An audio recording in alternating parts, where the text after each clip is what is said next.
Hello बच्चा party, I am Shani Rathore, faculty of biology. And आज की इस इंटरेस्टिंग सी वीडियो में हम रेस्पिरेशन इन प्लांट चैप्टर के 3 सुपर डुपर इंपॉर्टेंट टॉपिक पढ़ने वाले हैं अलॉन्ग विद मस्त वाली ट्रिक। चलो शुरू करते हैं। पहला टॉपिक है रेस्पिरेटरी बैलेंस शीट। तो भाई अगर तुम ये टॉपिक पढ़ रहे हो तो पहले बनिया लोगों को याद करो। बनिया लोग बड़े इंटेलिजेंट होते हैं, बड़ा दिमाग चलाते हैं पैसे के मामले में। तो एक बनिया इंसान तुमसे पूछेगा कि भाई ये क्या है चैप्टर रेस्पिरेशन इन प्लांट में। पहले तुम ग्लाइकोलाइसिस करते हो, फिर क्रैब साइकिल करते हो, फिर ईटीएस करते हो और बीच में एक रिएक्शन लिंक रिएक्शन भी करते हो। तो भाई इतना माथा फोड़ी कर कमाते कितना हो? बोले तो एक ग्लूकोज से एटीपी कितनी लाते हो? तो हमारे पास इसका आंसर है कि भाई हम जब जब एक ग्लूकोज तोड़ेंगे हम 38 एटीपी लाएंगे। उसने कहा वाह भाई वाह, चलो गुड।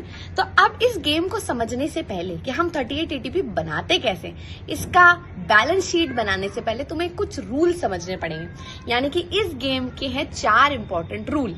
रूल नंबर 1, इस गेम को सिर्फ एक ही बंदा खेल सकता है और उस बंदे का नाम है glucose.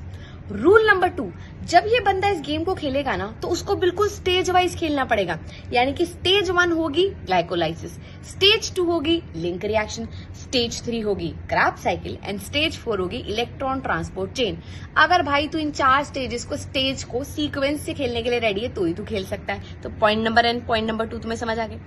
Point number 3, rule number 3 ये है कि जब ग्लाइकोलाइसिस तुम परफॉर्म कर रहे हो ना भाई ग्लूकोज भैया, तो जो तुम ये जो NADH2 बनाते हो, याद आ रहा है तुम्हें? 2 NADH2 बनाते हो, उसको चुपचाप से खोपचे यानी कि इलेक्ट्रॉन ट्रांसपोर्ट चेन में भेज देना। तो ये रहा 3rd कि जब जब NADH2 बनेगा उसको चुपचाप से आपको कहाँ भेजना है?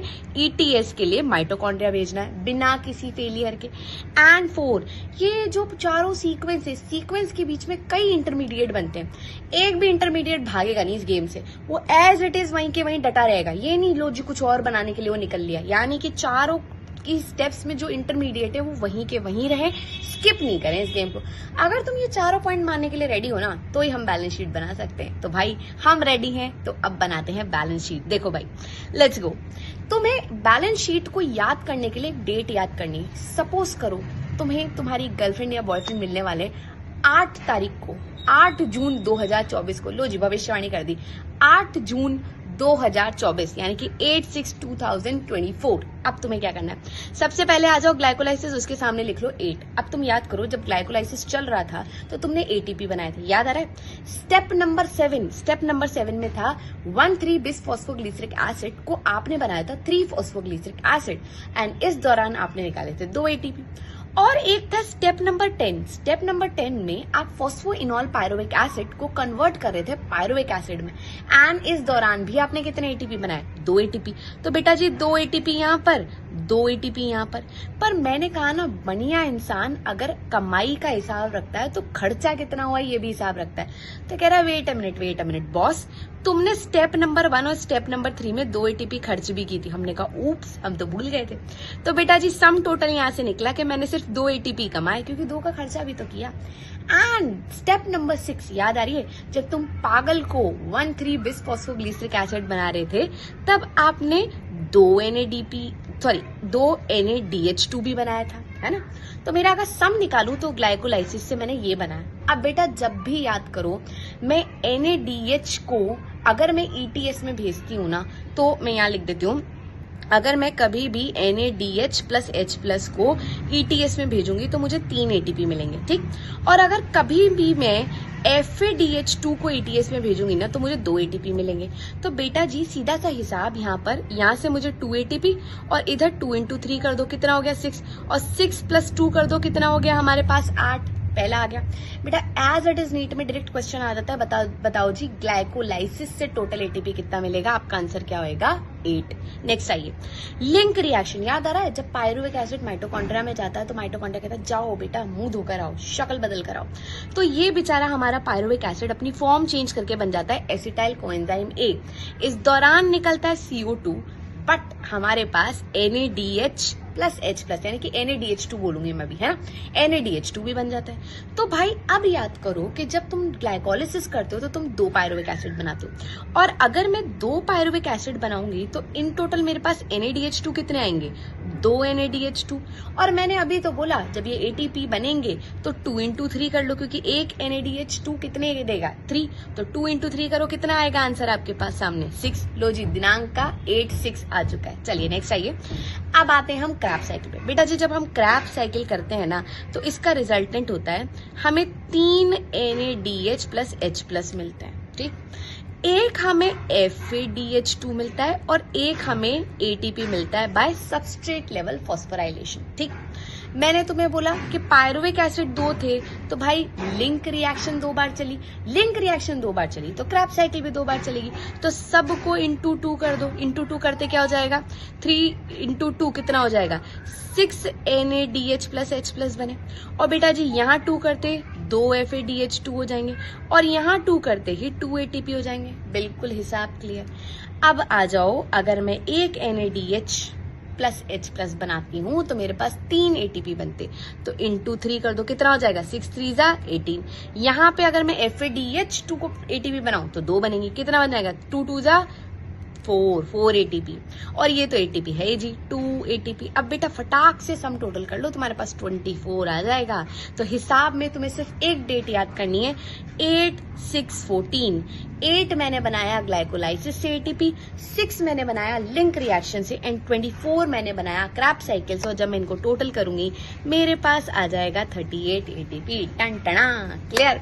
अच्छा कई बार तुम्हारे सामने ना ये डिजिट भी दिखती है तुम्हें 36 ATP, तो तुम कंफ्यूज हो जाते हो कि 38 बनाऊं कि 36। देखो प्रैक्टिकली तुम्हें 38 बनानी है ना, एक्चुअली में 36 का फंडा कुछ और है। बस तुम ऐसे इमेजिन कर लो कि 2 ATP जो NaDH प्लस H प्लस है ना उसको ETS में भेजते वक्त खर्च हो जाती है, बस ऐसे याद कर लो, काफी है तुम्हारे लिए। तो मेनली 38 ATP से याद करो। चलिए नेक्स्ट टॉपिक पे आ जाते हैं, रेस्पिरेटरी क्वेश्चन। बड़ा ही प्यारा सा टॉपिक है, ट्रिक के साथ याद कराऊंगी। सुनो, बेसिकली बेटा अगर तुम सांस लेते हो, ऑक्सीजन गई और सांस निकालते हो, CO2 निकली, तो तुम CO2 कितनी निकाल रहे हो, ऐसे इमेजिन करो RQ, CO2 कितनी निकाल रहे हो, उस पे कितना O2 कंज्यूम कर रहे हो, यानी कि कितना O2 लिया और कितना CO2 निकाल रहे हो, ऐसा हिसाब लगाओ RQ में।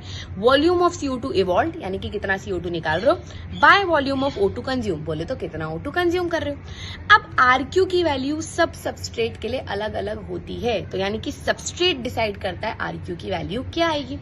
अब तुम्हें एक ट्रिक याद करनी है, ओ कमॉन, अरे हिल गया फ्रेम हिल गया, ओ कमॉन पुअर फैट।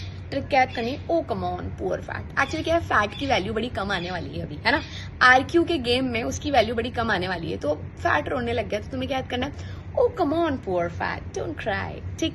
तो अब आता है ओ से आता है बेटा जी ऑर्गेनिक एसिड। ऑर्गेनिक एसिड की वैल्यू 1 से ज्यादा आती है। सेकंड कॉमन से आएगा कार्बोहाइड्रेट, कार्बोहाइड्रेट की RQ वैल्यू होगी 1।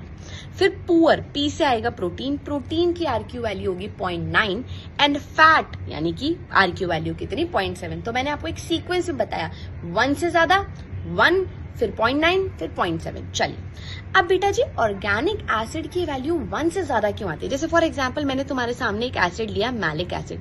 जब इसका स्ट्रक्चर बनाओगे ना आप, तो इसके स्ट्रक्चर में काफी ज्यादा ऑक्सीजन ऑलरेडी होते हैं, तो ये हाईली ऑक्सीडाइज्ड होता है। मैं तुम्हें इसका रीजन बता रही हूँ कि ऐसा क्यों होता है, ये हाईली ऑक्सीडाइज होता है, तो इसको तोड़ने में मुझे ज्यादा O2 की रिक्वायरमेंट नहीं होती, इसलिए RQ वैल्यू जो है वो मोर देन 1 आती है। समझ गए।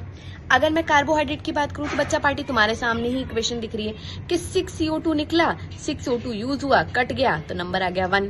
क्योंकि कार्बोहाइड्रेट का जो स्ट्रक्चर होता है काफी बैलेंस्ड होता है, तो हमें ऑलमोस्ट बराबर सी O2 यूज करनी पड़ती है, ऑलमोस्ट बराबर सी CO2 निकलती है, इसलिए RQ वैल्यू क्या आ जाती है 1।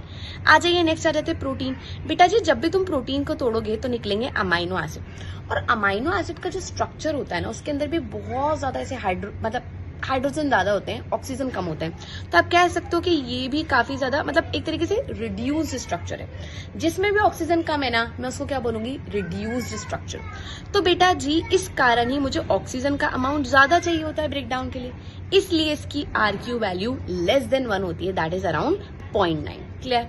अब आ जाओ फैट। फैट तो भाई एकदम ही मतलब ना मोटू बंदा है, इतना मोटू है कि तुम इमेजिन करो बहुत ज्यादा मोटू हो तो एक गंदा वर्ड यूज कर लो, हाईली रिड्यूस्ड। फैट क्या है? हाईली रिड्यूस्ड, यानी कि जब आप इसका स्ट्रक्चर देखोगे ना तो तुम्हें दिखेगा हाइड्रोजन काफी ज्यादा है और ऑक्सीजन काफी कम है। तो बेटा ऐसा बंदा जिसमें ऑक्सीजन ऑलरेडी बहुत कम है तो उसको तोड़ने के लिए तो मुझे काफी ज्यादा ऑक्सीजन रिक्वायर्ड होंगी। इस कारण इसकी आरक्यू वैल्यू बेचारे की बहुत कम हो जाती है, जो कि अराउंड 0.7 होती है। हमारी एनसीईआरटी ने ट्राइपार्मेटिन का एग्जांपल लिया। देखो तुम अगर ध्यान से देख पा रहे हो ना तो आपके इस डायग्राम में आपको दिख रहा है हाइड्रोजन कितने ज्यादा है। ओ भाई ऑक्सीजन तो सिर्फ 6 है, हाइड्रोजन 98 है, हाईली रिड्यूस्ड बंदा। तो ऑक्सीजन ज्यादा यूज करने पड़े मुझे, देखो 145 यूज करने पड़े एंड CO2 102, इसलिए हमारा आरक्यू वैल्यू क्या आया? 0.7। चलिए अब हमारे लास्ट टॉपिक पे आ जाते हैं, एम्फीबॉलिक पाथवे। बहुत ही छोटू सा टॉपिक है, तुम्हें मैं फटाक से एनसीईआरटी से याद करा दूं। देखो तुम्हें इतना तो पता है जब कार्बोहाइड्रेट टूटता है वो ग्लूकोज की फॉर्म में यूटिलाइज होता है। फिर तुम्हें पता है ग्लूकोज सबसे पहले ग्लाइकोलाइसिस, फिर लिंक रिएक्शन, फिर क्रैब्स साइकिल, फिर ETS। तो ये सीक्वेंस तो हमें पता है। पर फैट एंड प्रोटीन का क्या माजरा है? देखो अगर नॉर्मली आपकी बॉडी हेल्दी है ना बेटा जी, वो सबसे पहले यूज करती है कार्बोहाइड्रेट, फिर अगर जरूरत पड़ती है तो आपकी बॉडी यूज करती है फैट, और फिर अगर जरूरत पड़ती है तो आपकी बॉडी यूज करती है प्रोटीन। इतनी बात समझ आ गई? मतलब रेस्पिरेटरी सबस्ट्रेट आपकी बॉडी का फेवरेट कौन है? कार्बोहाइड्रेट, फिर फैट, फिर प्रोटीन। मतलब प्रोटीन तो ऐसे इमेजिन करो जैसे स्टारवेशन की कंडीशन आ जाती है ना, मरने वाला है इंसान, अब कुछ नहीं बचा, तो फिर बॉडी कहती है लो जी प्रोटीन भी यूज कर लो। क्लियर? अब बेटा हमारी जो रेस्पिरेशन पाथवे है इसको हम एम्फीबॉलिक पाथवे क्यों बोलते हैं? सुनो, हम अगर मैं मेटाबॉलिज्म को डिफाइन करूं तो बेटा जी मेटाबॉलिज्म में 2 रिएक्शन होती है। एक होती है कैटाबॉलिज्म। कैटाबॉलिज्म वो रिएक्शन है जिसमें कोई चीज, बड़ी सी चीज टूट के छोटी छोटी चीजें बना दे, है ना। और एक रिएक्शन होती है एनाबॉलिज्म। एनाबॉलिज्म का मतलब होता है जैसे 2 कोई चीजें हैं वो जुड़ के कोई नई बड़ी चीज बना दे। तो कैसे याद रखोगे? सी से कट, सी से कैटाबॉलिज्म, कट में टूटेगा नई चीज बनेगी। ए से एड, ए से एनाबॉलिज्म, बोले तो कुछ जुड़ेगा और नई चीज बनेगी। तो रेस्पिरेशन एम्फीबॉलिक पाथवे क्यों है? देखो अगर मैं तोड़ रही हूं, पहले मैं तोड़ने की बात करूं तो बेटा सबसे पहले फैट टूटता है फैटी एसिड एंड ग्लीसरॉल में। फैट टूटा फैटी एसिड एंड ग्लीसरॉल में। अब तुम कैसे याद करोगे? सुनो, फैटी एसिड जो है ना वो एसिटाइल कोएंजाइम A में कन्वर्ट होगा, फिर एंटर करेगा, ठीक। और जो ग्लीसरॉल है, अब ग्लीसरॉल कैसे याद करते हैं? सुनो, glycerol roll roll roll roll. Imagine करो यार, मैं बार बार तुम्हारे सामने roll roll roll roll roll roll बोलती रहूं, तुम कहेगी, तुम मुझसे कहोगे पागल है क्या, पागल है क्या, चल भाग यहाँ से। तो इमेजिन करो ग्लीसरॉल वो जब भी कभी इस पाथवे में एंटर करेगा तो बेटा जी वो किस में कन्वर्ट होएगा? पागल में। हो जाएगा तुम्हें याद, ठीक है। फैटी एसिड किस में? एसिटाइल कोएंजाइम में, एंड ग्लीसरॉल किस में कन्वर्ट होगा? पागल के अंदर। वहीं अगर मेरा प्रोटीन कभी यूज हुआ रेस्पिरेशन में तो तुम कैसे याद करोगे? पाप। बेटा पहली बात तो तुम प्रोटीन अगर रेस्पिरेशन में यूज करो ना तो बहुत बड़ा पाप है। इमेजिन करो कि तुम डॉक्टर बन जाओ, तुम MBBS कर लो, तुम बहुत बढ़िया डॉक्टर बन जाओ, मैं बोलूं नहीं बेटा तू डॉक्टरी तो छोड़, चुपचाप घर के पोछे झाड़ू लगा, तो मैं कितना बड़ा पाप कर रही हूँ, तुम्हारा अपमान कर रही हूँ। सिमिलरली अगर तुम प्रोटीन को कहोगे ना भाई तू प्रोटीन अपने सारे काम धंधे छोड़, तू तो बेटा एनर्जी बना, तो ये बहुत बड़ा पाप है। तो P से प्रोटीन, A से पहले वो टूटेगा अमाइनो एसिड में और वो एंटर कर जाएगा पायरुविक एसिड में। क्लियर? हालांकि यहाँ पे एक डिस्क्लेमर है, तुम्हारी एनसीईआरटी कुछ और कहती है, ध्यान से सुनना। चलो यहाँ तक की बात क्लियर हो गई कि मुझे फैट, कार्बोहाइड्रेट, प्रोटीन तीनों को ही तोड़ के मैं कहीं भी स्टेज में यूज कर सकती हूँ। इसलिए यहाँ तक की रिएक्शन क्या हो गई? कैटाबॉलिज्म। आ जाइए एनसीईआरटी से फटाक से रीड कर लेते हैं। देखो ये क्या बोल रहा है, ग्लूकोज सबसे फेवरेट सबस्ट्रेट होता है हमारा। देखो ग्लूकोज जो है सबसे फेवरेट सबस्ट्रेट है रेस्पिरेशन के लिए। आगे सुनिए, जितने भी कार्बोहाइड्रेट हैं सबसे पहले वो ग्लूकोज में कन्वर्ट होते हैं रेस्पिरेशन के लिए। दूसरे सबस्ट्रेट भी यूज हो सकते हैं, कोई दिक्कत नहीं है, और वो अलग अलग स्टेप से एंटर कर सकते हैं, फर्स्ट स्टेप से एंटर नहीं करते हैं। जैसे अगर फैट टूटेगा तो ग्लीसरॉल एंड फैटी एसिड में टूटेगा, जिसमें से फैटी एसिड किस में कन्वर्ट होएगा? एसिटाइल कोएंजाइम A में। और लो जी ग्लीसरॉल रोल रोल पागल में कन्वर्ट होएगा सबसे पहले। एंड अगर आप प्रोटीन को यूज करने वाले हैं तो पहले तो प्रोटीन को प्रोटीएज तोड़ेगा अमाइनो एसिड्स के अंदर, एंड फाइनली उसका स्ट्रक्चर क्या है उसके हिसाब से पॉइंट आपकी एनसीईआरटी ने डायग्राम में बना रखा है कि प्रोटीन एंटर करेगा पायरुविक एसिड में, बट यहाँ पे साफ साफ लिख रखा है कि वो अलग अलग स्टेज में एंटर कर सकता है। वो चाहे तो पायरुवेट के स्टेप से भी एंटर कर सकता है, वो चाहे तो एसिटाइल कोएंजाइम से भी एंटर कर सकता है, एंड अगर वो चाहे तो क्रैब्स साइकिल से भी एंटर कर सकता है। तो प्लीज डायग्राम बेस्ड क्वेश्चन में याद करना, प्रोटीन पायरुवेट में एंटर कर रहा है, और एनसीईआरटी की साफ लाइन लिख रही है कि प्रोटीन की मर्जी है, राजा है, वो कहीं से भी एंटर कर सकता है, पायरुविक एसिड की फॉर्म में भी, एसिटाइल कोएंजाइम के फॉर्म में भी, एंड क्रैब्स साइकिल से भी। क्लियर? यहां तक कि पूरा किस्सा तो क्या है, कैटाबॉलिज्म। अभी तक आप देख रहे हैं कि सब कुछ टूट रहा है इसलिए कैटाबॉलिज्म, बट बेटा जी अगर कभी मुझे फैट बनाने की जरूरत पड़ जाए तो मैं क्या ये सेम स्टेप उल्टी कर सकती हूँ? भाई ऑब्वियस सी बात है, देखो यही बोल रहा है कि ये जो कंपाउंड अभी यूं एंटर कर रहे थे, यहाँ से विड्रॉ भी तो हो सकते हैं, खींचे भी तो जा सकते हैं, तो रेस्पिरेटरी पाथवे से चीजें बनाई भी जा सकती हैं। आगे देखिए हमारी एनसीईआरटी कह रही है, synthesize fatty acid acetyl coenzyme में वुड बी विड्रॉन। अगर मुझे फैटी एसिड बनाना है तो लो जी एसिटाइल कोएंजाइम में निकालो, फैटी एसिड बनाओ। अगर टूट के बना सकते हैं तो उल्टा रिवर्स कर दो। ठीक, अगर सपोज करिए मुझे कभी प्रोटीन बनाना है तो लो जी इन्हीं रिएक्शन में से इन तीनों बंदों को फ्री करो, अमाइनो एसिड बना दो। तो बेटा इस हिसाब से कैटाबॉलिज्म के साथ साथ एनाबॉलिज्म भी हो रहा है, इसलिए हमारा रेस्पिरेशन क्या है, एम्फीबॉलिक पाथवे। तो बेटा जी बहुत आसान तरीके से हमने 10-15 मिनट में टॉपिक कंप्लीट किया है। होपफुली आपको समझ आया होगा, एंड अगर समझ आया देन प्लीज इस वीडियो को लाइक करना, शेयर करना अपने फ्रेंड्स के साथ साथ, एज वेल एज आप मुझे सजेस्ट करिए मैं और किन टॉपिक्स पे नई वीडियो बनाऊं। एंड लास्ट, पढ़ते रहो, मस्त रहो, एंड